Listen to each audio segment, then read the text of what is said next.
नमस्कार। अभ्यास की ऑनलाइन क्लासेज में आपका स्वागत है। देखिए, 16 तारीख को अपना फिजिक्स का एग्ज़ाम है। फिजिक्स के एग्ज़ाम के लिए मैं आपको 2023 का पेपर है, उसके कुछ लगभग एमसीक्यूज हैं, फिल इन द ब्लैंक हैं और क्वेश्चन करा रहे हैं। उसके अलावा भी क्वेश्चन करवाएंगे, ठीक है। तो उस पेपर में थोड़ी सी तैयारी बढ़िया करें, आपको टेंशन लेने की कोई आवश्यकता नहीं है। पेपर को बहुत तरीके से करें। पेपर को करने का सबसे आसान तरीका है, सबसे पहले जो भी क्वेश्चन आपको बहुत अच्छी तरीके से आते हैं क्वेश्चनों को सोल्व करें। दूसरी बात यह है कि आपको पेपर में तीन सेक्शन आते हैं। तो जो ए सेक्शन होता है उस ए सेक्शन में आपको एमसीक्यूज मिलेंगे। एमसीक्यूज का मतलब है एबेसडे वाले क्वेश्चन, जिसमें तुम्हारे टोटल 16 क्वेश्चन आएंगे। 16 क्वेश्चनों को आपको एक जगह ही हल करना है, ठीक है। जैसे आपने सेक्शन ए लिख दिया, भाई सेक्शन ए, उसके बाद पहले का क्वेश्चन नंबर डाला और उसका आंसर लिख दिया। एबेसडे जो है वो सारे आंसर उसमें लिख देंगे, ठीक है। तो जब आप दूसरा वाला हिस्सा करते हैं, फिल इन द ब्लैंक करते हैं, तो उस दूसरे क्वेश्चन में टोटल 10 क्वेश्चन आएंगे। उनके जब आप फिल इन द ब्लैंक भरेंगे, फिल इन द ब्लैंक भरने के लिए आपको करना क्या है, सबसे पहले आप लोग क्वेश्चन डालेंगे, क्वेश्चन नंबर डाल के कि क्वेश्चन नंबर 2 का पहला, तो उसमें डॉट डॉट करके जो आंसर है वो आंसर भर देंगे। इस प्रकार से हम क्वेश्चन कराएं। फिर बी सेक्शन जहां भी है पूरा कोई भी क्वेश्चन आप हल करें, उस क्वेश्चन को एक ही जगह हल करना है, ठीक है। थोड़ा सा एग्जाम में थोड़ा सा प्रेशर को हैंडल करें, उस तरीके से देना है। टेंशन लेने की कोई भी आवश्यकता नहीं है। पेपर है, आराम से जो पहले आपको बहुत अच्छी तरीके से आता है उस पेपर को आप क्या करेंगे, सॉल्व करेंगे, ठीक है। अब हम आते हैं, तो ये पेपर है 2023 का। अब 2000 इस पेपर में कुछ क्वेश्चन ऐसे हैं जो अपने पाठ्य पुस्तक में नहीं है, तो उनको अपन नहीं करेंगे। बाकी जो सिलेबस में है वो वाले क्वेश्चन अपन इसमें देख लेते हैं। देखिए, आइए तो शुरुआत करते हैं अपन। देखिए, सबसे पहला क्वेश्चन है हमारे पास ये रहा। यह मुक्त आकाश में या निर्वात में विद्युतशीलता का एसआई मान क्या होता है। तो देखो, अगर हम विद्युतशीलता की बात करें तो विद्युतशीलता क्या, सुनिए। जब हम कूलाम्स लॉ पढ़ते हैं तो कूलाम का नियम होता है F बराबर 1/4 pi epsilon not Q1 Q2 upon कितना R²। ये हमको दिया जाता है, इसको अपन पढ़ते हैं, ठीक है। तो इसको जब अपन हल करेंगे तो देखिए जरा, यहां से ये जो एप्सिलॉन नॉट है, ये एप्सिलॉन नॉट होता है क्या, मुक्त आकाश की या निर्वात की विद्युतशीलता। तो इस विद्युतशीलता को हम अगर मान देखें तो इसका मान होता है हमारे पास कितना, 8.85 गुणा 10⁻⁻12। मात्रा की बात करें तो कुला ये आएगा कितना, तो ये आएगा कुलाम स्क्वायर बटी न्यूटन इंटू कितना होता है, मीटर स्क्वायर। ये इसका मान होता है, ठीक है। ये हमसे मात्रा तो यहाँ पे देखते हैं 8.854, इसमें 4 अंक दिया, 10⁻⁻12 ये तो है ही नहीं, ये भी नहीं है। ये देखो, ये वाला देखो 8.85 और 10⁻⁻12 कुलाम न्यूटन। इसको ऊपर ले जाकर तो इसको ऐसे लिख सकते हैं, कुलाम स्क्वायर न्यूटन इनवर्स और मीटर स्क्वायर। तो ये हमारे पास कौन सा ऑप्शन वाला आएगा, ये वाला 8.85 10⁻⁻12 coulomb square newton inverse metre square आएगा, ठीक है। अच्छा, नेक्स्ट सवाल देखते हैं। ये प्रदर्शित सूचक आरेख ये अपने एक्चुअली क्वेश्चन में नहीं है, कार्बन प्रतिरोध का सवाल है, नहीं है तो इसको अपन बाद देख लेंगे, ये क्वेश्चन अपने है ही नहीं, ठीक है। अगला देखते हैं, क्यूरी ताप। क्या बात करें, क्यूरी ताप क्या होता है, सुनिए। क्यूरी ताप, लोहे के लिए क्यूरी ताप का मान कितना है, तो इसको आप देखें। मैंने बात कही थी कि हमारे पास अपन चैप्टर नंबर 5 पढ़ते हैं, तो वहां पे होते हैं प्रतिचुंबकीय पदार्थ। तो अगर हम प्रतिचुंबकीय पदार्थ की बात करें तो ऐसे पदार्थ जो चुंबकीय क्षेत्र में रखे जाने पर चुंबकीय क्षेत्र के विपरीत दिशा में चुंबकित होते हैं, या चुंबकीय क्षेत्र से क्या होते हैं, प्रतिकर्षित होते हैं, उन्हें क्या कहते हैं अपन, प्रतिचुंबकीय पदार्थ कहते हैं, ठीक है। और ऐसे पदार्थ जो चुंबकीय क्षेत्र में रखे जाने पर चुंबकीय क्षेत्र के अनुदिश चुंबकित होते हैं या चुंबकीय क्षेत्र से आकर्षित होते हैं, उन्हें हम कहते हैं अनुचुंबकीय पदार्थ। ऐसे ही एक होता है लोह चुंबकीय पदार्थ। क्या होता है, लोह चुंबकीय पदार्थ। क्या होता है, लोह चुंबकीय पदार्थ। इनके एग्जाम्पल भी आप लोग याद कर लेना, दोनों के क्वेश्चन पूछेगा, अनुचुंबकीय पदार्थ क्या है, प्रतिचुंबकीय पदार्थ क्या है, उनके दो एग्जाम्पल लिखो। ये क्वेश्चन इसमें से आपको याद रखना है, ठीक है। लोह चुंबकीय पदार्थ क्या होता है कि वे पदार्थ जो चुंबकीय क्षेत्र में रखे जाने पर चुंबकीय क्षेत्र से आकर्षित तो होते हैं, लेकिन तेजी से आकर्षित होते हैं, उन्हें अपन क्या कहते हैं, लोह चुंबकीय पदार्थ कहते हैं। क्या कहते हैं, लोह चुंबकीय पदार्थ। जैसे FeNiCO, वो पूछ रहा है ताप, तो क्या है, सुनिए। तो चुंबकीय प्रवृत्ति, तो देखो चुंबकीय प्रवृत्ति का मान ज्ञात करने के लिए एक होता है चुंबकीय प्रवृत्ति चाहिए। हमने कहा किसी भी पदार्थ के लिए, तो क्यूरी, एक वैज्ञानिक क्यूरी ने कहा कि जो किसी भी पदार्थ की जो चुंबकीय प्रवृत्ति है, तो प्रतिचुंबकीय पदार्थों की चुंबकीय प्रवृत्ति ताप पर निर्भर नहीं करती, लेकिन जो अनुचुंबकीय पदार्थ होते हैं उनकी चुंबकीय प्रवृत्ति ताप पर निर्भर करती है। क्या कहते हैं कि अणुचुंबकीय पदार्थों की चुंबकीय प्रवृत्ति का मान उसके परम ताप के क्या होता है, व्युत्क्रम अनुपाती होता है, अर्थात चाई प्रोपोर्शनल 1/c। तो इसको हटाएंगे, चाई बराबर आएगा c/t। c यहाँ पर क्यूरी नियतांक है, c यहाँ पे क्या है, क्यूरी नियतांक। तो क्यूरी ने जो नियम दिया वो दिया था अणुचुंबकीय के लिए। फिर क्या किया, एक वॉइस क्यूरी ने बताया कि जो लोह चुंबकीय पदार्थ होते हैं उनकी जो चुंबकीय प्रवृत्ति है वो भी ताप पर निर्भर करती है। और इस बात को किसने बताया, वॉइस क्यूरी। अब वॉइस क्यूरी का नियम क्या है, वॉइस क्यूरी का नियम ये कहता है कि जो हमारे पास क्या होते हैं, देखिए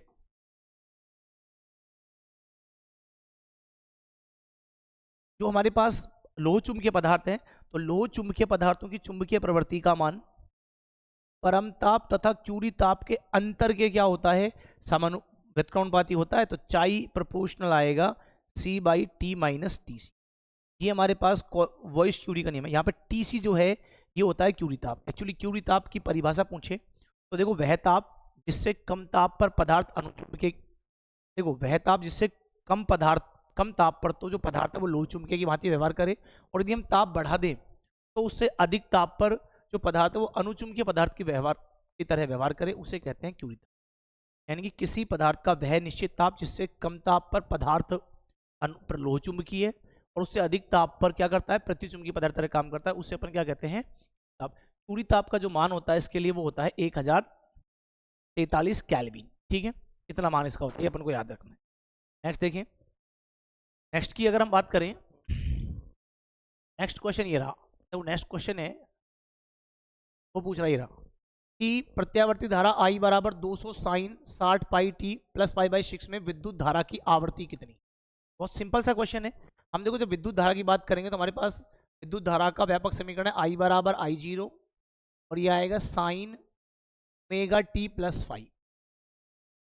जब हम यहाँ से इसकी तुलना करेंगे तो देखो यहाँ पे ओमेगा टी है, यहाँ पे 60 पाई टी है, तो यहाँ से निकालेंगे ओमेगा इज इक्वल टू कितना आएगा 60 पाई, और ओमेगा का मान क्या होता है 2 पाई, कितना होता है एफ बराबर कितना 60 पाई, पाई से पाई कैंसिल, तो एफ इज इक्वल टू आ जाएगा 30 हर्ट्ज।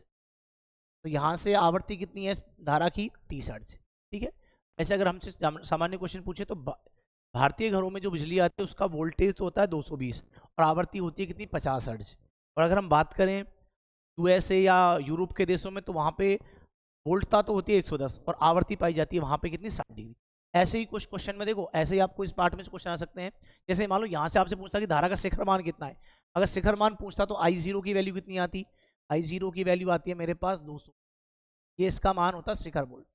और इसी सवाल में अगर आपसे पूछता कि IRMS मान कितना है, क्या पूछता IRMS, तो IRMS मान कितना होता है, तो IRMS बराबर या तो आता है 0.707 इंटू I0, I0 का मान कितना 200, तो ये हो जाता है 0 0 7 दूनी 14 और 7 दूनी 14, 3 के बाद दशमलव 1 2 3, यानी कि यहाँ से हमारे पास आता 141 एम्पियर, ये इसका IRMS मान। और अगर इसी सवाल में हमसे पूछा कलांतर कितना है, कलांतर का मान कितना है π/6 यानी कि 30।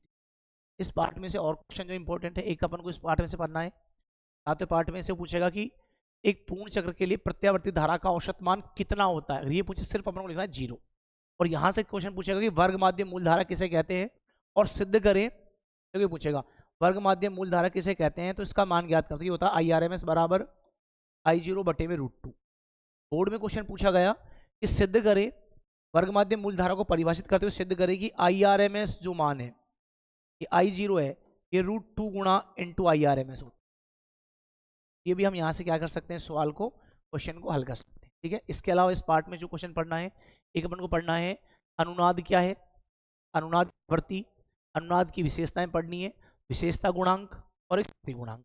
तो इसके अलावा एक क्वेश्चन और है वो ट्रांसफार्मर और ट्रांसफार्मर में होने वाली ऊर्जा हानियों को थोड़ा सा और देख लेना। अगला देखते हैं, अगला क्वेश्चन है ये रहा, FM प्रसारण के लिए संचार आवृत्ति या बैंड परास कितनी होती है। देखो ये क्वेश्चन पहले हुआ करता था, अब हमारे पास जो संचार एवं कम्युनिकेशन है, जो संचार और व्यवस्था है वो हटा दिया, फिर भी आपको आंसर है, इसका आंसर आता है अगर हमको FM प्रसारण के लिए संचार की जो आवृत्ति परास होती है वो होती है 88 से 108 मेगा हर्ट्ज के आसपास होते हैं। मेगा का मतलब जानते हैं 10 की पावर 6। ठीक है भाई, नेक्स्ट देखते हैं। नेक्स्ट दे रखा है ये अच्छा क्वेश्चन है, इस टाइप का क्वेश्चन हो सकता है कि आपको 2026 में जो 16 तारीख को एग्जाम उसमें देखने को मिल जाए। वो कह रहा है उत्तल लेंस की फोकस दूरी क्या होगी यदि लेंस क्षमता +2 डायप्टर। कई बार ये क्वेश्चन पूछा है, हाफ ईयरली में भी क्वेश्चन आया था।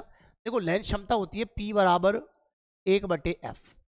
यहाँ से अपन को P दे रखी है, F पूछा है, तो F इजिकल टू क्या आएगा, 1/P आएगा। तो हो जाएगा 1/P का मान कितना है 2.5। इसको हल करते हैं तो ये हो जाएगा 10 बटे कितना 25। तो F इजिकल टू आएगा कितना 5 दूनी 10, 10/5, तो ये आएगी 0.4 मीटर।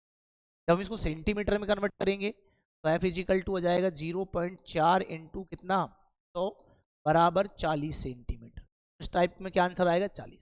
हो सकता है कि इसमें क्वेश्चन और भी पूछ ले, हिसाब से क्वेश्चन पूछ ले कि हमारे पास किसी अवतल लेंस की फोकस दूरी 20 सेंटीमीटर है तो उसकी लेंस क्षमता ज्ञात करें। एक बात ध्यान रखनी है कि लेंस क्षमता का जो मात्रक होता है वो होता है डायप्टर, 1/मीटर को कहते हैं डायप्टर। तो अगर हमसे क्वेश्चन पूछ ले कि अगर हमको फोकस दूरी दे दे लेंस क्षमता पूछे तो ये कर सकते हैं P बराबर 1/f, P दे F दे तो P ऐसे कहते हैं। लेकिन ध्यान रखना जब भी हमको F दे, एक गलती बच्चे बहुत करते हैं वो ध्यान रखनी है, ध्यान रखना जब भी हमको फोकस दूरी देगा तो वो हमेशा सेंटीमीटर में देगा, हमें किस में कन्वर्ट करना है, उसको मीटर में कन्वर्ट करना है। किस में कन्वर्ट करना है, मीटर में कन्वर्ट करना है, ठीक है, थोड़ा ध्यान रखना है।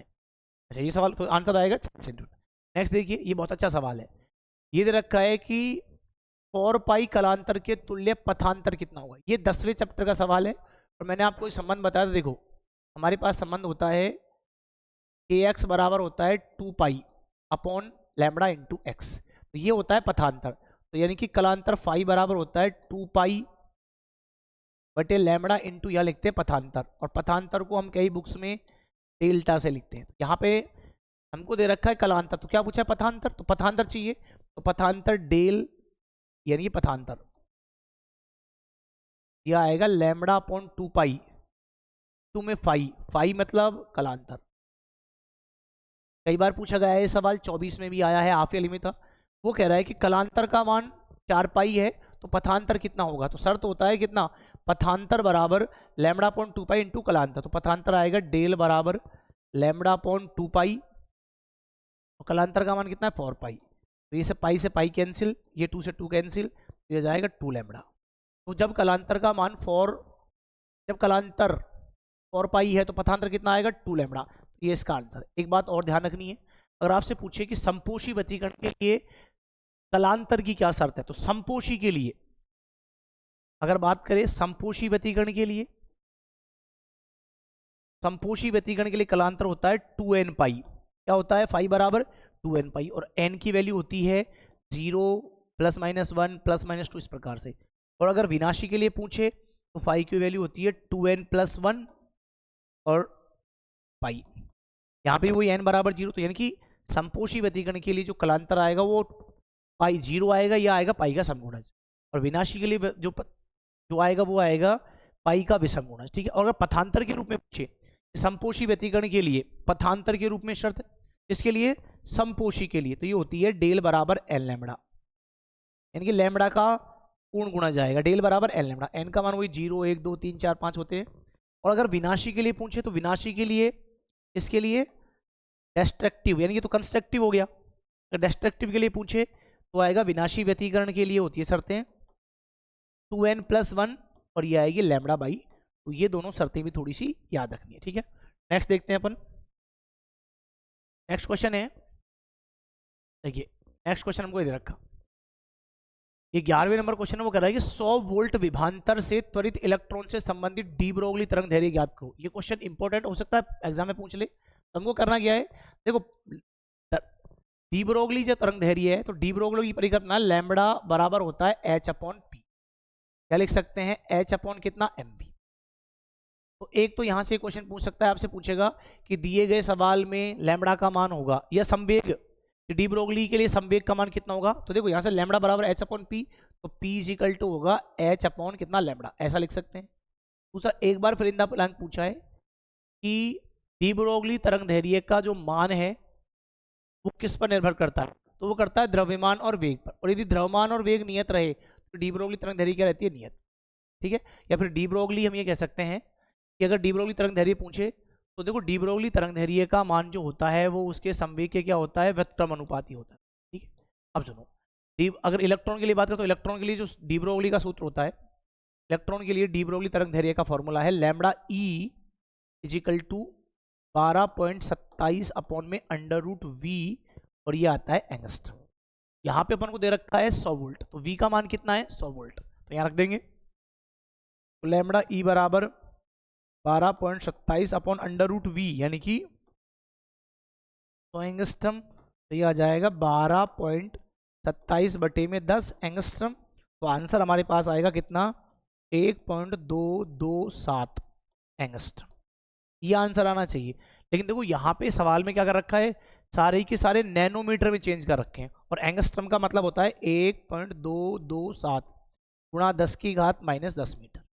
10 की घात माइनस 9 को क्या कहते हैं अपन, नैनो। तो नैनो में चेंज करना है, तो देखो जरा, तो उसको लिखेंगे अपन, देखो यहाँ पर लिख देता हूँ मैं 1.227 इंटू 10 की घात माइनस 10, इसको यदि मैं ऊपर नीचे 10 से गुणा भाग कर दूं तो फर्क नहीं पड़ेगा, तो ये हो जाएगा मीटर। तो देखो ये 10 से तो एक घात का ये 10 एक घात कम हो जाएगी, ये हो जाएगा, इस 10 का भाग दे तो ये हो जाएगा 0 पॉइंट, ये पॉइंट लग जाएगा 1.227 गुणा 10 की घात कितना माइनस 9 मीटर। तो आंसर आ जाएगा 0.1 आ जाएगा, यह आ जाएगा 0.1227 नैनो। तो ये देखते हैं ऑप्शन में कहाँ पे है, ये वाला, ये हमारे पास ऑप्शन में आएगा। अगर एंगस्ट्रम में होता तो आंसर आता 1.227 एंगस्ट्रम होता तो, लेकिन ध्यान रखना यहाँ एंगस्ट्रम में नहीं, कई बच्चे जल्दबाजी में ये आंसर लिखाते हैं तो ये गलत है, तो ये आएगा।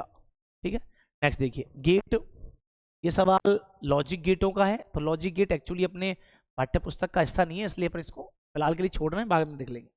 ठीक है, अब देखिए नेक्स्ट देखते हैं, ये क्वेश्चन थे। अब आते हैं फिल इन द ब्लैंक्स। ये 23 का पेपर, तो 23 के पेपर में, क्योंकि 2024 का जो पेपर है, 25 का पेपर है, वो पेपर में फिल इन द ब्लैंक्स भी 16 थे, सॉरी वो जो एबेसिड है वो 16 है, फिल इन द ब्लैंक्स कितना 8 है। यहाँ पे कम है तो मैं कम करवा रहा हूँ आपको। देखो लग रहा है कि एक समान रूप से आवेशित पतले गोलीय खोल, खोल का मतलब है क्वेश्चन की कोई खोखला गोला है के भीतर स्थित सभी बिंदुओं पर विद्युत क्षेत्र का मान होता है। तो मैंने आपसे कहा था किसी भी चालक को जो आवेश प्रदान किया जाता है, किसी भी चालक को प्रदान किया गया आवेश केवल उसकी बाहरी सतह पे फैलता है। कहाँ फैलता है, केवल बाहरी सतह पे। इसलिए जब आवेश अंदर नहीं जाएगा तो किसी भी चालक गोले के अंदर विद्युत क्षेत्र कितना होता है, 0। तो यहाँ पे क्या आएगा, 0। क्या आ जाएगा, 0 या 0। एक बात और ध्यान देनी है, अगर ये क्वेश्चन पूछा किसी भी चालक गोले के अंदर विभव होता है, तो चालक गोले के अंदर विभव होता है सतह पे होता है V बराबर KQ अपॉन कैपिटल R। तो चालक गोले के अंदर भी विभव सतह के बराबर, इसलिए चालक गोले के अंदर विभव रहता है नियत। और अगर आपसे कोई पूछ ले कि चालक गोले के अंदर विभव, तो चालक गोले के अंदर विभव रहता है नियत और उतना ही होता है जितना चालक गोले की सतह पे होता है। ठीक है, अच्छा दूसरी बात देखें, एक बात और पूछ सकता है अपन से वो कि चालक गोले के अंदर विभव नियत है, इसलिए चालक गोला समविभव पृष्ठ की तरह व्यवहार करता है। अगर मान लो क्वेश्चन दे दे आपको, हमारे पास एक चालक गोला है, ठीक है, उसके भीतर यदि 2 कूलम आवेश को एक स्थान से दूसरे स्थान पर ले जाया जाए तो किया गया कार्य, तो समविभव पृष्ठ के अंदर किए गए कार्य कितने होते हैं, 0। ये थोड़ा सा ध्यान रखना है। इसके अलावा पार्ट में से देखो एक क्वेश्चन है, ये क्वेश्चन कई बार पूछा गया है कि बिंदु आवेश के कारण, तो बिंदु आवेश के कारण विभव होता है V बराबर KQ अपॉन R। तो ये क्वेश्चन देख लेना, कई बार आपको क्या करेगा, आवेश का मान दे देगा, दूरी दे देगा, आपसे विभव पूछेगा, तो ये एक इसकी डेरिवेशन करनी है अपन को, पूछेगा विद्युत विभव किसे कहते हैं और बिंदु आवेश के कारण विभव की गणना करें। तो विद्युत विभव की परिभाषा लिखनी है कि किसी भी एकांक धनावेश को अनंत से विद्युत क्षेत्र के विरुद्ध किसी बिंदु तक लाने में किया गया क्या कहलाता है, विभव। और फिर उसकी गणना करनी है पूरी, और गणना करके निकालना V बराबर KQ अपॉन में R। या तो ये पूछेगा या इसका क्वेश्चन एक और भी इसमें से क्वेश्चन है, वो क्वेश्चन ये है कि विद्युत द्विध्रुव को परिभाषित करते हुए किसी द्विध्रुव के सामान्य बिंदु पर विभव की गणना करो। सामान्य बिंदु पर विभव होता है V बराबर कितना, KP cos थीटा अपॉन कितना R²। इसकी उत्पत्ति भी पूछी जाती है, तो ये क्वेश्चन और है जरा। एक इसमें से पूछेगा समांतर, छोटे मोटे क्वेश्चन आ सकते हैं, समांतर पट संधारित्र क्या है, समांतर पट संधारित्र की धारिता की गणना करो तो ये सूत्र आता है C। इसकी उत्पत्ति करें C बराबर A एप्सिलॉन नॉट बटे D। और कोई छोटा मोटा इसमें से क्वेश्चन दे देगा। ठीक है, पहले पार्ट में से अगर आपको देखना है तो अक्ष की तीव्रता पढ़ जाना कि द्विध्रुव की अक्ष पे तीव्रता, निरक्ष पे तीव्रता। और एक क्वेश्चन और है, गाउस के नियम के अनुप्रयोगों में हो सकता है इस बार अनंत लंबाई के चालक तार के कारण विद्युत क्षेत्र की तीव्रता अपन से पूछ ली जाए, तो उस क्वेश्चन को एक बार अपन को और देख के जाना। ठीक है, अगला देखिए, अर्धचालकों के लिए प्रतिरोधकता ताप में वृद्धि करने पर होती है। देखिए हमने क्या कहा, चालकों के लिए अगर ताप बढ़ाएं तो चालकों का प्रतिरोध ताप के समानुपाती होता है, अर्थात ताप बढ़ाने पर प्रतिरोध बढ़ता है। तो यानी कि किसके लिए, चालकों के लिए। किसके लिए, चालकों के लिए। अगर प्रतिरोध बढ़ेगा तो प्रतिरोधकता भी बढ़ेगी। तो चालकों के लिए ताप बढ़ाने पर प्रतिरोध व प्रतिरोधकता तो बढ़ती है, अर्थात चालकता में क्या होती है, चालकता में होती है कमी। तो ये क्वेश्चन ध्यान रखना है कि चालकों के लिए प्रतिरोध बढ़ाने पर प्रतिरोध, चालकों के लिए तापमान बढ़ाने पर प्रतिरोध और प्रतिरोधकता में तो होती है वृद्धि, चालकता में कमी होती है। जबकि यहाँ पे लिख रखा है अर्धचालक, तो अर्धचालकों में ताप बढ़ाने पर जो प्रतिरोधकता है उसमें क्या होती, कमी, क्या होती है, कमी में क्या हो जाती है, वृद्धि। तो अर्धचालकों के लिए ताप में वृद्धि करने पर प्रतिरोधकता तो होती है कम, जिससे चालकता में क्या हो जाएगी, वृद्धि हो जाएगी। ठीक है, नेक्स्ट देखते हैं। दो चालकों में यदि धारा समान दिशा में प्रवाहित हो रही तो उनके मध्य बल है। तो देखो ये क्वेश्चन आपसे चैप्टर नंबर 4 का क्वेश्चन है, पूछ सकता है कि दो अनंत लंबाई के चालक तारों के प्रति एकांक लंबाई पर लगने वाले बल की गणना करो और 1 एम्पियर की अंतरराष्ट्रीय परिभाषा लिखो। तो ये बड़ा क्वेश्चन आप लोग देख लेना। तो मैंने आपसे कहा जब दोनों तारों में धारा समान दिशा में प्रवाहित होती है, जब दोनों तारों में धारा क्या होती है, समान दिशा में प्रवाहित होती है, तो दोनों ही बल तार एक दूसरे क्या करते हैं, आकर्षित। तो यहाँ पे क्या आएगा, आकर्षित। बल किसका होगा, आकर्षण का। और यदि दोनों तारों में धारा विपरीत दिशा में है तो प्रतिक्षण। 1 एम्पियर की मानक परिभाषा और सुन लें आप लोग। तो देखो 1 एम्पियर की अगर आपसे मानक परिभाषा पूछ ले, तो 1 एम्पियर की अगर मानक परिभाषा की बात करें तो देखिए जरा, तो ये लिख सकते हैं अपन, देखो F/L बराबर होता है μ0/4 पाई I1 I2 बटे में D, 2 पाई D। अब देखो यहां से अगर हम I1 बराबर I2 बराबर 1, D बराबर रख देंगे, यह आएगा F/L बराबर 4 पाई गुणा 10 की घात -7, इसका मान भी 1, इसका मान भी 1 बटे में 2 पाई, इसका मान 1 ही कट गया 2, तो यह आएगा 2 इंटू 10 की पावर -7 न्यूटन पर मीटर। तो यहाँ से पहले लिख के परिभाषा क्या लिखेंगे, तो चालक तार, जब दो अनंत लंबाई के चालक तार निर्वात में एक दूसरे से 1 मीटर की दूरी पे रखे हों, कारण क्यों 1 मीटर की दूरी पे रखे हों कि एकांक लंबाई पर लगने वाला बल 2 गुणा 10 की -7 न्यूटन पर मीटर है, तो चालकों में प्रवाहित धारा क्या कहलाती है, 1 एम्पियर। ये इसकी 1 एम्पियर की मानक या अंतरराष्ट्रीय परिभाषा होती है। ये एग्जाम में आपसे पूछ सकता है, इसलिए ध्यान रखना। अगला कह रहा है कि प्राथमिक इंद्रधनुष में प्रकाश का डॉट डॉट डॉट बार अपवर्तन और डॉट, प्राथमिक इंद्रधनुष में प्रकाश का 2 बार तो होता है अपवर्तन और 1 बार होता है पूर्णांतरिक परावर्तन। प्राथमिक इंद्रधनुष की बात कर रहा हूं। और द्वितीयक इंद्रधनुष की अगर बात करते तो 2 बार तो अपवर्तन और 2 बार ही पूर्णांतरिक परावर्तन। अच्छा, इंद्रधनुष होता क्या है वो सुनो। तो जब बारिश के मौसम में जब बारिश रुक जाती है तो बारिश के पश्चात हमें सूर्य के विपरीत दिशा में एक 7 रंगों का धनुष जैसी आकृति दिखाई देती है। क्या दिखाई देती है, धनुष जैसी आकृति दिखाई देती है, उसे अपन कहते हैं इंद्रधनुष। एक्चुअली वास्तव में जो इंद्रधनुष क्या है, इंद्रधनुष में जब बारिश की बूंदें वायुमंडल में रह जाती हैं, तो जब उन बूंदों पर प्रकाश आपतित होता है तो देखो प्रकाश की घटना में अपवर्तन होगा, पूर्णांतरिक परावर्तन होगा और वर्ण विक्षेपण होगा। इन तीनों घटनाओं का संयुक्त परिणाम के कारण हमको क्या होता है, इंद्रधनुष दिखाई देता है। प्राथमिक और द्वितीयक इंद्रधनुष में अंतर लिखा रखे, एक बार देख जाना। नेक्स्ट देखते हैं, ठीक है। अब देखो, अब आ रहे हैं हमारे पास एक से लेके एक पंक्ति के क्वेश्चन। देखो वो कह रहा है कि एकल धनावेश 0 के कारण विद्युत बल रेखाओं को दर्शाइए। कितना आसान सा क्वेश्चन है। क्या कर रहा है, एकल धनावेश के कारण। तो मैंने आपको विद्युत बल रेखाओं की परिभाषा बताई है कि विद्युत क्षेत्र की उपस्थिति में, ये हमारे पास कोई विद्युत क्षेत्र है, तो विद्युत क्षेत्र की उपस्थिति में एकांक धनावेश या परीक्षण आवेश जिस काल्पनिक पथ के अंदर गति करता है या गति करने का प्रयास करता है, उस पथ को प्रदर्शित करने वाली रेखाएं क्या कहलाती हैं, विद्युत बल रेखाएं। ये क्वेश्चन आपसे पूछ सकता है कि विद्युत बल रेखाएं किसे कहते हैं, विद्युत बल रेखाओं के गुणधर्म लिखो, देख लेना। तो एकांक धनावेश या एकांक परीक्षण आवेश जिस काल्पनिक पथ के अंदर गति करता है या गति करने का प्रयास करता है, उस पथ को प्रदर्शित करने वाली रेखाएं विद्युत बल रेखाएं, विद्युत क्षेत्र रेखाएं कहलाती हैं। तो यहाँ पर देखो एक प्लस है, तो हमने लिखा था कि धनावेश के कारण विद्युत बल रेखाएं कहाँ होती हैं, बाहर की ओर। तो ये इसका डायग्राम बनेगा। Q ग्रेटर देन 0 मतलब धनावेश। और अगर हमसे पूछता Q less than 0, Q less than 0 का मतलब ऋणावेश। तो इस बार विद्युत बल रेखाएं कहाँ होती है, अंदर की ओर। 2-3 गुणधर्म है वो याद कर लेना कि विद्युत बल रेखाएं धनावेश के कारण बाहर की ओर, ऋणावेश के कारण अंदर की ओर। विद्युत बल रेखाएं धनावेश से प्रारंभ होकर ऋणावेश में समाप्त होती हैं। विद्युत बल रेखाओं का जो वक्र होता है वो होता है सतत। क्या होता है? सतत। और एक विद्युत बल रेखाएं सदैव कैसे वक्र का निर्माण करती हैं? खुले वक्र का। एक और इंपॉर्टेंट है, दो विद्युत बल रेखाएं कभी भी एक दूसरे को काटती नहीं। पूछेगा क्यों नहीं काटती हैं? क्योंकि अगर दो विद्युत बल रेखाएं एक दूसरे को काटेंगे तो जिस बिंदु पर काटेंगे तो उस बिंदु पर दो दिशाएं होंगी। देखो, ए इसके अकॉर्डिंग उसकी दिशा इधर आएगी, और अगर हम इसको देखें तो इसके अकॉर्डिंग इसकी जो दिशा आएगी वो इधर आएगी। तो इस पर दो दिशाएं होंगी जो कि संभव नहीं है। तो ये इसका चित्र हो गया। अगला कह रहा है विद्युत द्विध्रुव के कारण, विद्युत द्विध्रुव के कारण इसके अक्ष पर स्थित बिंदु पर विद्युत क्षेत्र का केवल मान लिखिए। केवल मान पूछ रहा है। वो ये भी पूछ सकता है बड़े क्वेश्चन में कि विद्युत द्विध्रुव किसे कहते हैं, विद्युत द्विध्रुव की अक्ष पर तीव्रता ज्ञात करें। तो देखो इसका जो मान है वो हमारे पास एक्चुअली इसका मान होगा E बराबर कितना, 2kp अपॉन में कितना आएगा, ये आएगा E। और अगर हमसे निरक्ष पूछ लेता, E निरक्ष बराबर कितना आएगा, तो निरक्ष बराबर ये आएगा kp अपॉन में r3। और एक दो क्वेश्चन मैंने आपको और बता रखे हैं। अगर आपसे अक्ष और निरक्ष की तीव्रता का अनुपात पूछे, इसका पूछे E अक्ष बटे E निरक्ष, तो ये आएगा 2:1। ठीक है, इस प्रकार से करना है। नेक्स्ट देखते हैं जरा।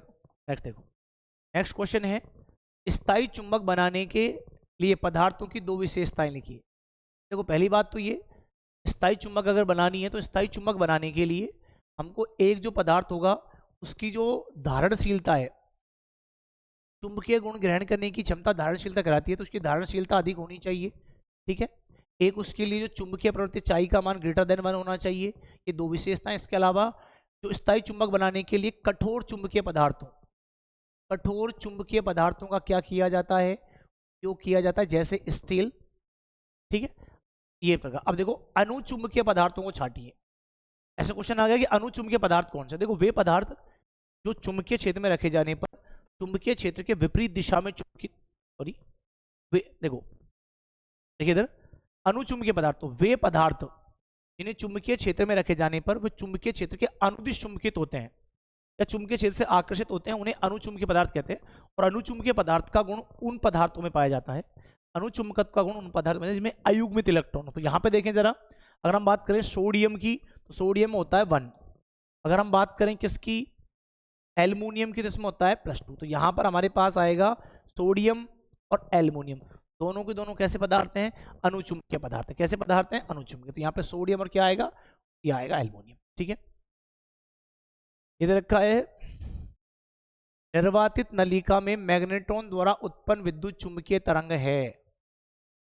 तो जो निर्वातित नलिका उसके मैग्नेट्रॉन में कौन सी चुंबकीय उत्पन्न होंगी। देखो ये क्वेश्चन अपन करना, फिर भी एक बार इसका कमेंट में जवाब बताना, वरना मैं अगली वीडियो में आपको उसका आंसर बताऊंगा। ठीक है, ये देखना है। अगला नेक्स्ट देखो क्वेश्चन, ये इंपॉर्टेंट क्वेश्चन है, एक आपको याद करना है। निर्वातित नलिका मैग्नेट्रॉन द्वारा उत्पन्न विद्युत चुंबकीय तरंगों का नाम लिखिए। तो ये कौन सी तरंगे हैं, 7 में से आएगी तो एक तरंग कौन सी, वो आप एक बार बता देना कमेंट्स करके, नहीं तो मैं आपको नेक्स्ट वीडियो में। ठीक है, अब देखिए अगला दे रखा है अवतल दर्पण की वक्रता 28 सेंटीमीटर, फोकस दूरी ज्ञात करो। ये मैंने आपको पिछली वीडियो में भी सवाल करवा दिया था, वो नवी जो अपने एक क्वेश्चन डाला नवी चैप्टर की वीडियो, उसमें जाकर आप लोग देखना। फिर भी मैं बताता हूँ, R बराबर होता है 2F, तो F बराबर कितना आएगा, R/2। एक्चुअली ये अवतल दर्पण है, तो अवतल दर्पण के लिए वक्रता त्रिज्या किसकी होती है, ऋणात्मक। ये हो जाएगा R = -28/2, ये आएगी R = -14 सेंटीमीटर। इसका क्या आ जाएगा, आंसर। नेक्स्ट देखिए, ये फ्रेनल दूरी, एक्चुअली ये फ्रेनल दूरी अपने पाठ्य पुस्तक का हिस्सा ही नहीं है, घटिया, इसलिए पर इसको बात नहीं करेंगे, बाद में करेंगे। ठीक है, तो ये अच्छा क्वेश्चन है ये वाला। ये देखिए वो कह रहे हैं P प्रकार के अर्धचालक में बहुसंख्यक आवेशवाहक व अल्पसंख्यक आवेशवाहकों के नाम लिखिए। हम बात करें P प्रकार के, पॉजिटिव टाइप P प्रकार के। देखो P, अगर आपसे पूछ ले कि P प्रकार का अर्धचालक है क्या, तो जब हम नए अर्धचालक में त्रिसंयोजी अशुद्धियों को मिला देते हैं तो इस प्रकार से बना हुआ अर्धचालक कहलाता है P प्रकार का अर्धचालक। त्रिसंयोजी अशुद्धियों के पास क्या है कि त्रिसंयोजी अशुद्धियां जिनके पास जब वो क्रिस्टल संरचना में भाग लेती हैं तो उनके पास 3 इलेक्ट्रॉन है, तो 3 इलेक्ट्रॉन अन्य सिलिकॉन या जर्मेनियम परमाणुओं के 3 इलेक्ट्रॉनों के साथ तो साझा कर लेते हैं, चौथा इलेक्ट्रॉन इस त्रिसंयोजी अशुद्धि के पास नहीं है, इसलिए उसके स्थान पे हॉल का निर्माण होता है। तो नैज अर्धचालकों में जब त्रिसंयोजी अशुद्धियां मिलाई जाती है तो इस प्रकार से बना हुआ अर्धचालक पी प्रकार का अर्धचालक कहलाता है। और पी प्रकार के अर्धचालक में हॉल तो होते हैं बहुसंख्यक। बहुसंख्यक तो कौन है? बहुसंख्यक है हॉल। और अल्पसंख्यक कौन है? अल्पसंख्यक। अल्पसंख्यक होते हैं इलेक्ट्रॉन। एक बात हो जाए ना, पी प्रकार के अर्धचालक की जो अशुद्धियां हैं उन्हें अपन ग्राह्य अशुद्धि कहते हैं, ग्राह्य अशुद्धि कहते हैं। और एक आता है एन प्रकार का अर्धचालक। अगर हम एन प्रकार के अर्धचालक की बात करें तो यदि हम शुद्ध अर्धचालक में पंच संयोजी तत्व, देखो ग्राह्य शुद्धि की त्रिसंयोजी, त्रिसंयोजी में आती हैं बोरॉन, इंडियम, एल्युमिनियम, ये वाली। और अगर हम इनके पास 3 इलेक्ट्रॉन, त्रिसंयोजी अशुद्धियों को क्या बोलते हैं? ग्राह्य शुद्धि। क्या बोलते हैं? ग्राही। अगर हम बात करें एन प्रकार, तो यदि शुद्ध अर्धचालक में पंच संयोजी तत्व, कौन से पंच संयोजी या 15वें वर्ग के तत्व, इसमें आएगा फास्फोरस, आर्सेनिक, बिस्मिथ और एंटीमनी, Sb। तो यदि हम मिला दें तो ये होते हैं पंच संयोजी तत्व। पंच संयोजी तत्व में क्या होता है कि ये जो हमारे पास इलेक्ट्रॉन है ये क्रिस्टल संरचना में 4 इलेक्ट्रॉन बंद बना लेंगे।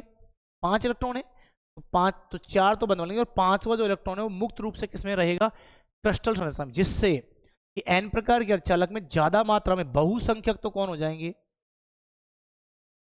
बहुसंख्यक तो होते हैं इलेक्ट्रॉन। और अल्पसंख्यक कौन होते हैं? यहां से क्वेश्चन पूछा गया है फिल इन द ब्लैंक में कि पी प्रकार के अर्धचालक में बहुसंख्यक डॉट डॉट डॉट और अल्पसंख्यक डॉट डॉट डॉट होते हैं। ध्यान रखना है, पी प्रकार के अर्धचालक में बहुसंख्यक होते हैं हॉल, एन प्रकार और अल्पसंख्यक इलेक्ट्रॉन, जबकि एन प्रकार के अर्धचालक में बहुसंख्यक होते हैं इलेक्ट्रॉन। क्या होते हैं? बहुसंख्यक इलेक्ट्रॉन। और अल्पसंख्यक क्या होते हैं बेटा? तो अल्पसंख्यक होते हैं हमारे पास हॉल। क्या होते हैं? तो ये अपन को याद रखना है। नेक्स्ट देखते हैं, नेक्स्ट क्वेश्चन। नेक्स्ट क्वेश्चन दे रखा है अपन को, ये रहा। बी सेक्शन पे आते हैं। तो ये न्यूमेरिकल पूछा गया है एक छोटा सा, जो मैं आपको बता रहा था। 2 × 10⁻⁹ कूलम आवेश के कारण 9 × 10⁻⁹ मीटर दूरी पर ऊपर विभव की गणना करो। किसकी गणना करो? विभव की गणना। तो देखो बहुत ही आसान सा सवाल है। देखो इसको अपन करते हैं जरा, ठीक, इस सवाल को हल कर लेते हैं जरा। इधर देखो,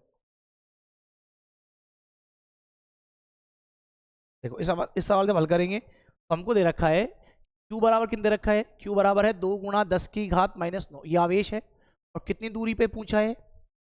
R बराबर 9 × 10 कितना -4 मीटर दूरी पे पूछा विभव। तो विभव बिंदु आवेश कारण विभव होता है V बराबर KQ अपॉन कितना? R। KQ अपॉन कितना? R। तो मान रख दे जरा, देखो तो V = 9 × 10 कितनी? 9। A का मान 2 × 10 कितना? -9। R का मान ये से कट गया, 9 से कट जाएगा तो ये आएगा V = 2 × 10⁻। ठीक है, आंसर है। अगला है 3 बिंदु आवेशों के कारण। देखो 3 बिंदु आवेशों के कारण निकाय की विद्युत स्थिति ऊर्जा की गणना करें। ठीक है, उससे पहले एक बार ये क्वेश्चन को देख लेते हैं। छठा वाला देखो एक बार, छठा वाला क्वेश्चन अपन को दे रखा है। क्या क्वेश्चन? देखो छठा वाला क्वेश्चन दे रखा है, ये रहा, अभी करेंगे। किसी परिपथ में 0.1 सेकंड में धारा 5 एम्पियर से 1 एम्पियर तक गिरती है। यानी किसी विद्युत परिपथ में धारा कितनी है? 0.1 सेकंड में पहले 5 एम्पियर थी, अब घटकर 1 एम्पियर रह जाती है। तो औसत प्रेरित विद्युत वाहक बल कितना है? 200 वोल्ट। तो बताइए स्वयं प्रेरकत्व की गणना करो कि स्वयं प्रेरकत्व कितना है। तो देखते हैं जरा इस सवाल को, बहुत ही सिंपल सा सवाल है। देखो इसको हल करते हैं जरा अपन एक बार। देखो हमसे क्या कह रहा है सवाल में, हमको जो एक्चुअली मान दे रखा है वो दे रखा है किसका? कि स्टार्टिंग में I1 बराबर कितनी है? I1 है 5 एम्पियर, वो घटकर कितनी रह गई? I2 कितनी रह गई? वो रह गई 1 एम्पियर। तो कितना समय लगा? तो डेल्टा T यानी कि T2 - T1 दे रखा है। बराबर कितना उत्पन्न हुआ है? 200 वोल्ट। ठीक है, ये पूछा है। तो हमसे पूछा है स्वयं प्रेरण गुणांक। तो देखो अगर हम सूत्र लिखें स्वयं प्रेरण के हिसाब से, तो प्रेरित विद्युत वाहक बल, तो प्रेरित विद्युत वाहक बल होता है E बराबर -L dI/dt। इसको लिखें तो E बराबर आएगा -L और ये हो जाएगा I2 माइनस I1 बटे T2 माइनस T1। रख दो मान, इसका मान है 200 माइनस इसका मान है L, I2 का मान है 1 माइनस इसका मान है 5 और बटे में 0 पॉइंट कितना है 1। थोड़ा सा हल करें इसको, थोड़ा सा हल करेंगे तो ये आएगा 200 बराबर -L और ब्रैकेट में आएगा -4 बटे में 0.1। जब इसको हल करेंगे माइनस माइनस तो हो जाएगा प्लस, तो 200 बराबर इसको हल करेंगे तो हो जाएगा 40L। तो L बराबर आएगा 200 बटे कितना 40, ये 0 कट गई, ये 5 को 20, तो L बराबर 5 और इसका मात्रक होता है हेनरी। तो हमारे पास जो क्या आ रहा है स्वयं गुणांक, तो वो आ रहा है हमारे पास 5 हेनरी। ठीक है, यहाँ से इस क्वेश्चन को देख लेना। 3 निकायों के लिए वैद्युत स्थितिज ऊर्जा का व्यंजक ज्ञात करें। तो देखो वैद्युत स्थितिज ऊर्जा क्या सुनो, अगर हम 2 या 2 से अधिक आवेशों को अनंत से लाकर निकाय का निर्माण करें तो निकाय के निर्माण में जो कुल कार्य किया जाता है उसे अपन निकाय की वैद्युत स्थितिज ऊर्जा कहते हैं। और 3 देखो इस प्रकार का चित्र बनाएंगे अपन इस प्रकार। ठीक है, ये क्वेश्चन आप लोग एक बार कर लेना। देखो अगर हम इसको बात करें, ये क्वेश्चन ही रहा, तो इसमें परिभाषा मैंने बताई दी, तो इसमें क्या करना 3, देखो इस प्रकार का चित्र बना देंगे ये वाला। एक आवेश यहाँ पे Q1, एक आवेश Q2 और एक आवेश Q3। जब इन 3 निकायों के लिए हम कार्य कैलकुलेट करें तो कार्य जो कैलकुलेट होके आता है उसका फॉर्मूला मैं आप लिखता हूँ, वो होता है U बराबर, वो आएगा KQ1 Q2 upon R12 KQ2 Q3 बटे में R23 और आएगा KQ1 Q3 बटे में R13।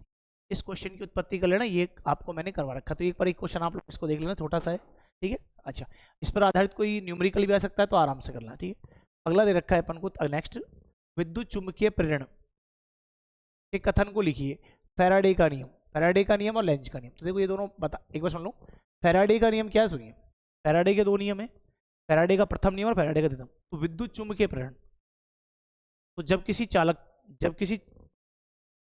किसी चुंबक को किसी कुंडली, बंद कुंडली के समीप गति कराई जाती है तो उस कुंडली में प्रेरित विद्युत वाहक बल प्रेरित धारा उत्पन्न होते हैं। तो चुंबक की गति के कारण कुंडली में धारा उत्पन्न होने की इस घटना को कहते हैं विद्युत चुंबकीय प्रेरण।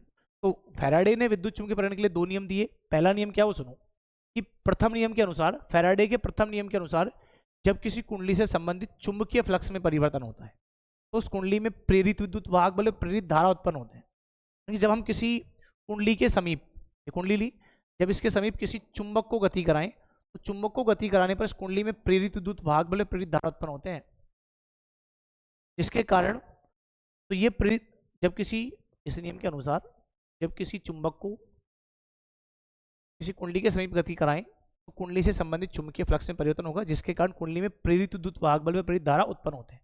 ये प्रेरित विद्युत वाहक धारा तब तक ही उत्पन्न रहते हैं जब तक कि कुंडली या चुंबक एक दूसरे के सापेक्ष क्या कर रही हो, आपेक्षिक गति कर रही हो, वरना उत्पन्न नहीं होगा। ये फैराडे का प्रथम नियम है। और अगर हम द्वितीय नियम की बात करें तो फैराडे का जो एक्चुअली द्वितीय नियम है वो ये है, सुनिए। फैराडे का द्वितीय नियम है कि इस नियम के अनुसार किसी कुंडली में उत्पन्न, इस नियम के अनुसार किसी कुंडली में उत्पन्न प्रेरित विद्युत वाहक बल का मान चुंबकीय फ्लक्स में परिवर्तन की दर के क्या होता है, समानुपाती, E प्रोपोर्शनल d∅/dt। तो E इज इक्वल टू आ जाएगा d∅/dt विद k, इस k का मान रख देंगे 1, तो ये होता है E बराबर कितना d∅/, ये फैराडे का नियम। ठीक है, अच्छा बात करें दूसरा कह रहा है लेंज का नियम। किसकी बात कर रहा है ये सवाल, ये सवाल से कह रहा है नेक्स्ट वाला, लेंज का नियम क्या है। तो देखिए ये वाला लेंज का नियम, देखिए लेंज ने क्या कहा, लेंज ने किसी भी देखो लेंज ने किसी भी विद्युत परिपथ के लिए, लेंज ने किसी भी विद्युत परिपथ में उत्पन्न प्रेरित विद्युत वाहक बल प्रेरित धारा की दिशा ज्ञात करने के लिए नियम दिया। तो केवल लेंज का नियम प्रेरित विद्युत वाहक बल प्रेरित धारा की दिशा को बताता है। इस नियम के अनुसार, ये नियम कहता है कि इस नियम के अनुसार किसी भी कुंडली में उत्पन्न प्रेरित विद्युत वाहक बल प्रेरित धारा की दिशा इस प्रकार से होती है कि वह उन्हीं कारणों का विरोध करेगी जिसके कारण उसकी क्या हुई है, उत्पत्ति। अर्थात लेंज के नियम से लिखा जाएगा, लेंज में फैराडे का नियम होता है E बराबर -n d∅/, ये लेंज का नियम। अर्थात ये भी कैसे, और लेंज का नियम किस पे आधारित है, तो लेंज का नियम ऊर्जा संरक्षण सिद्धांत पे क्या होता है, आधारित। ये पूछता है कि लेंज का नियम ऊर्जा संरक्षण सिद्धांत पर आधारित होता है। और एक बड़ी क्वेश्चन पूछा गया है कि लेंज के नियम को लिखते हुए सिद्ध करें कि लेंज का नियम ऊर्जा संरक्षण नियम का पालन करता है। तो ये एक बार जाते जाते देख जाना, पॉसिबल नहीं मैं सारी चीजें आपको करा पाऊँ अभी फिलहाल। तो ये लेंज का नियम आप इसमें से उत्पत्ति कर लेना, ठीक है। अच्छा अगला देखिए, शक्ति गुणांक शक्ति गुणांक का मान निम्नांकित परिपथों के लिए ज्ञात करो। देखो शक्ति गुणांक की अगर हम बात करें तो बहुत सिंपल सा है। शक्ति गुणांक होता है cos फाई, और एक्चुअली ये होता है वास्तविक शक्ति P एवरेज बटे में P वर्चुअल। हमें कह सकते हैं किसी भी परिपथ के लिए वास्तविक शक्ति और आभासी शक्ति का अनुपात क्या कहलाता है, शक्ति गुणांक कहलाता है। इसे अपन cos फाई, तो cos फाई शक्ति गुणांक होता है cos फाई बराबर P वास्तविक बटे में P वर्चुअल, यानी कि cos फाई बराबर आएगा वास्तविक शक्ति बटे में आभासी शक्ति। या फिर कह सकते हैं एलसीआर परिपथ के लिए कला कोण, देखो एलसीआर परिपथ के लिए विभांतर व धारा के मध्य कला कोण की कोज्या क्या कहलाता है, शक्ति गुणांक। क्या कहलाता है, शक्ति गुणांक कहलाता है। शक्ति गुणांक कहलाता है cos फाई। ये देख लेना। तो यहां से पूछ रहा है वो शुद्ध धारा के लिए, तो हमने क्या बात करा, जब परिपथ करा रखा है आपको, जब परिपथ में शुद्ध प्रतिरोध जुड़ रहा है तो कलांतर होता है फाई बराबर 0। तो अगर शुद्ध प्रतिरोध जुड़ा है तो पूछे तो यहाँ आएगा cos फाई, तो यहाँ रखेंगे 0, तो इसका मान होता है 1। जब परिपथ में शुद्ध प्रतिरोध जुड़ा है तो शक्ति गुणांक का मान कितना होता है 1। और जब परिपथ में शुद्ध धारतीय परिपथ हो या शुद्ध धारतीय मतलब संधारित्र जुड़ा हो या शुद्ध प्रेरणिक परिपथ हो, यानी कि परिपथ में कुंडली जुड़ी हो, तो चाहे कुंडली जुड़ी हो या संधारित्र जुड़ा हो, तो इसके लिए जो फाई का मान होता है वो होता है पाई बाई 2। और हम जानते हैं शक्ति गुणांक होता है cos फाई, शक्ति गुणांक बराबर cos पाई बाई 2 का मान होता है 0। कितना उसका मान आएगा 0। एलसीआर श्रेणी अनुनाद, तो एलसीआर श्रेणी अनुनाद के लिए जो इसका मान होता है, जब परिपथ में क्या होता है, देखो श्रेणी अनुनाद की अगर हम बात करें तो जब परिपथ में धारतीय प्रतिघात का मान प्रेरणिक प्रतिघात के बराबर होता है, जब परिपथ में धारतीय प्रतिघात का मान XL बराबर XC होता है तो इसे अपन अनुनाद कहते हैं। एलसीआर परिपथ की वह विशेष अवस्था जिसमें धारतीय प्रतिघात का मान प्रेरणिक प्रतिघात के बराबर होता है उसे अपन अनुनाद कहते हैं। अनुनाद की अवस्था में XL बराबर क्या होता है, XC। तो जो प्रतिबाधा होती है वो आती है Z बराबर R² plus XL minus XC का होल स्क्वायर का अंडर। जब दोनों बराबर तो Z बराबर कितना आएगा R। तो अनुनाद की अवस्था में जो प्रतिबाधा होती है वो प्रतिरोध के बराबर होती है। क्वेश्चन पूछा गया था एक बार कि R बराबर दे रखा था 8 ओम और XL और XC का मान दोनों का बराबर तो R, तो ये दोनों कट के इस प्रकार का। तो इस प्रकार क्वेश्चन 2024 में है, वो आप लोग एक बार क्वेश्चन देख लेना। दूसरा धारा का मान आएगा मैक्सिमम, तो I मैक्सिमम बराबर आएगा VRMS बटे में Z मिनिमम। तो अनुनाद की अवस्था में प्रतिबाधा होती है अधिकतम और ये धारा का प्रतिबाधा तो मिलती है न्यूनतम और धारा का मान मिलता है अधिकतम। जब परिपथ अनुनाद अवस्था में हो तो उसमें प्रतिरोध की तरह क्या बचा है R, यानी कि जब परिपथ अनुनाद की अवस्था में है तो वो उसकी जो प्रतिबाधा है वो R के बराबर आ रही है, अर्थात अनुनाद की अवस्था में एलसीआर परिपथ उसी प्रकार व्यवहार कर जैसे कि केवल उसमें प्रतिरोध जुड़ा हो। और जब प्रतिरोध जुड़ा हो तो कलांतर कितना आएगा, फाई बराबर 0, और फाई बराबर 0 आएगा तो अनुनाद की अवस्था में एलसीआर परिपथ के लिए शक्ति गुणांक का मान कितना आता है 1। कितना आएगा 1, ये अपन को याद करना। नेक्स्ट देखिए, नेक्स्ट क्वेश्चन आ रहा है ट्रांसफार्मर में होने वाली ऊर्जा हानियों। ट्रांसफार्मर में क्या पूछ रहा है कि ट्रांसफार्मर में होने वाली 3 ऊर्जा हानियों का उल्लेख करो और इन्हें कैसे कम किया जा सकता है, ये अपन से पूछ रहा है क्वेश्चन। तो देखिए बहुत ही सिंपल सा क्वेश्चन है। तो ट्रांसफार्मर में होने वाली 3 ऊर्जा हानियों की अगर हम बात करें तो पहली जो ऊर्जा हानि है, देखिए पहली जो ऊर्जा हानि है वो देखो, एक होती है ताम्र हानि। क्या होती है बेटा, ताम्र हानि। क्या होती है, ताम्र हानि। तो एक्चुअली जो ट्रांसफार्मर होता है, ट्रांसफार्मर में जो कोयले बनी होती है, ट्रांसफार्मर में जो कोयले बनी होती है तांबे के तारों की बनी होती है। तो ट्रांसफार्मर में प्राथमिक व द्वितीयक कुंडली में जो कुंडलियां बनी होती हैं वो तांबे के तारों की बनी होती है। और जब किसी तांबे के तार में धारा प्रवाहित की जाती है तो जूल के तापन नियम के अनुसार H बराबर I² RT के अनुसार ऊष्मा उत्पन्न होती है। उस ऊष्मा उत्पन्न होने के कारण ये कुंडलियां हो जाती है गर्म, और जब ये कुंडलियां गर्म हो जाएंगी तो गर्म होने के कारण जो ऊष्मा उत्पन्न होगी उसे ये कुंडलियां ट्रांसफार्मर वातावरण को ट्रांसफर कर देता है, जिससे ट्रांसफार्मर की ऊर्जा में हानि हो जाती है। इसे कहते हैं ताम्रहानि। बताइए ताम्रहानि क्या है? तो ट्रांसफार्मर की जो प्राथमिक व द्वितीयक परिपथ में जो कुंडलियां